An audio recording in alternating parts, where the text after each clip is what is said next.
I like Alex. I know you've done the same. I've kind of just been jotting down names here and there on a notes on my phone along the way, and I kind of whittled that down, and I've got you a centre half, a central midfielder, and an attacker to throw out Cool. there. So um, let's start from back to front, and the centre half I've got written down is Joe Rodon, who was had a really good loan spell at Leeds last season, and Leeds not getting promoted. We talked about maybe some potential Southampton targets may now have gone by the wayside with them going up.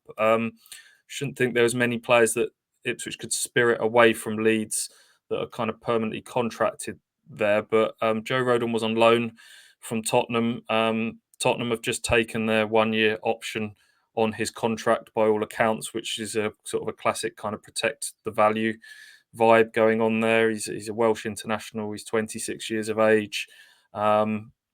Don't know what sort of fee. You would say that's probably south of £10 million given his contract situation. But the one thing that I think he would bring to the back line that I think is lacking, I talked about some size in midfield and some pure sort of athleticism and power being needed in midfield. I think centre half lacks a bit of pace between Burgess and Wolfenden at the moment, and I think in the Premier League that could get exposed. And Rodon's quick, and he's an athlete, and as well as being good on the ball, 2-footed, all those sort of good qualities you want from a centre half. So, he's the centre half that I've got written down. That's a good shout. I like that. Good start. AJ, let's cross over to you then with your first target. This is just an absolute mess of names. I've had to kind of move about a little bit since I've already spoken about Ben Sheaf. So I'll come in with my other one now. Ryan Sessegnon is a player that I really like. Town have already kind of been a little bit linked with him here and there. There's going to be lots of interest in him. He's been released by Tottenham. And I just think this is the perfect Kieran McKenna Ipswich Town signing, a player that is clearly capable of playing at the top level. He was signed by Spurs, I believe it was 25 million, might have even been a little bit higher, after a really good start with Fulham. At Fulham, when he was in the Championship, when he was a really young player, he was playing on the left wing. 2017-18, started 45 of 46 Championship games, 15 goals, 6 assists. Since coming to Spurs, he's kind of been turned into a bit more of a wing-back, full-back, and I like that versatility because I see him as someone that would then be able to compete with Nathan Broadhead in terms of that left wing position, and also then cover Leif Davis, which is a position that Town just have nothing for at the moment. So the versatility is good, and the question mark that comes with him is his injury record. I don't think he's played a single Premier League game this season off the top of my head. So there is that, but if you look at Axel Tuanzebe, for example, he's someone who's come in, got offered a 1-year deal with that clause for another year. I just think the idea of bringing him in, giving him a chance to get fit, which Ipswich seem to be quite good at in terms of managing these kind of niggling little injury issues.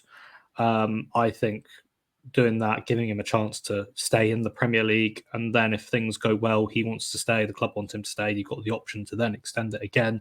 Just seems like a perfect combination, and his versatility tops it off for me. That makes a lot of sense to me, yeah. Leif Davis is going to be starting left back, so you've got a bit of time to kind of, like they did with Axel, to kind of really get him up to speed. I think we've seen that in years gone by, we talked about anyone that had any kind of injury record, we'd be sort of going, no, steer clear, because there was a period of time where the treatment room was kind of full all the time with people like Teddy Bishop and Emma Hughes and others kind of constantly breaking down. But touch wood, they seem to have got it right on that score. There's several players that have come in with a few injury question marks over them, Axel being one, that they've managed to get sort of really robust and able to Massimo Longo. Yeah, he was another one.